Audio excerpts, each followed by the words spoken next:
रिया एक 10 साल की प्यारी सी लड़की थी जो अपने माँ बाप के साथ एक छोटे से गांव में रहती थी। गांव का नाम रामगढ़ था, जो एक सुंदर लेकिन पिछड़ा हुआ गांव था। रिया के पिता एक छोटी सी किराने की दुकान चलाते थे और माँ घर का काम संभालती थी। गरीबी के बावजूद माँ हमेशा रिया से कहती, सपने बड़े देखना बेटा, एक दिन कोई न कोई तरीका जरूर मिलेगा उन्हें पूरा करने का। रिया को पढ़ाई बहुत पसंद थी, लेकिन गांव का स्कूल सिर्फ 5वीं तक था। 6ठी के आगे पढ़ने के लिए शहर जाना पड़ता, जो उनके लिए संभव नहीं था। फिर भी रिया सपने देखना नहीं छोड़ती थी। एक अनोखी दुनिया का दरवाजा। एक दिन रिया स्कूल से घर लौट रही थी। रास्ते में एक पुरानी हवेली थी जिसे सब भूत बंगला कहते थे। वहां जाने की हिम्मत किसी में नहीं थी, लेकिन उस दिन रिया की नजर एक पुरानी डायरी पर पड़ी जो हवेली के गेट के पास पड़ी थी। उसने डरे डरे डायरी उठाई और घर ले आई।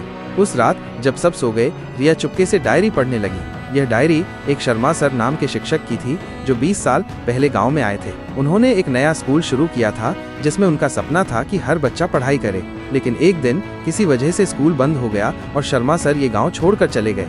रिया का सपना, रिया को लगा कि ये स्कूल दोबारा खुल सकता है, लेकिन कैसे?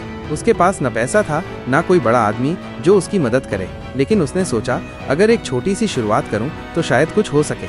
अगली सुबह रिया ने अपने टीचर्स और माँ पापा से बात की। उसने कहा कि वो एक लाइब्रेरी बनाना चाहती है जिसमें सब अपनी पुरानी किताबें दान करें। सब लोग हंस पड़े। किसी ने विश्वास नहीं किया कि एक 10 साल की लड़की ये काम कर सकती है। लेकिन रिया हिम्मत नहीं हारी।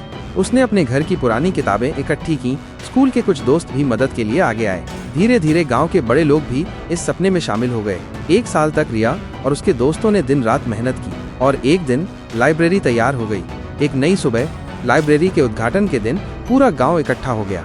रिया ने सबके सामने शर्मा सर की कहानी सुनाई। उसने कहा, यह सिर्फ एक लाइब्रेरी नहीं है, यह एक सपना है जो पूरे गांव का है। सबकी आंखों में आंसू थे। एक छोटी सी लड़की ने जो सपना देखा था, आज वही सपना पूरा हो गया था। लाइब्रेरी का नाम छोटी सी आशा रखा गया, जो हर नए बच्चे को नए सपने देखने का हौसला दे रही थी। ये कहानी सिर्फ एक गांव की नहीं थी, बल्कि हर उस इंसान की थी जो छोटी शुरुआत से बड़ा बदलाव लाना चाहता है।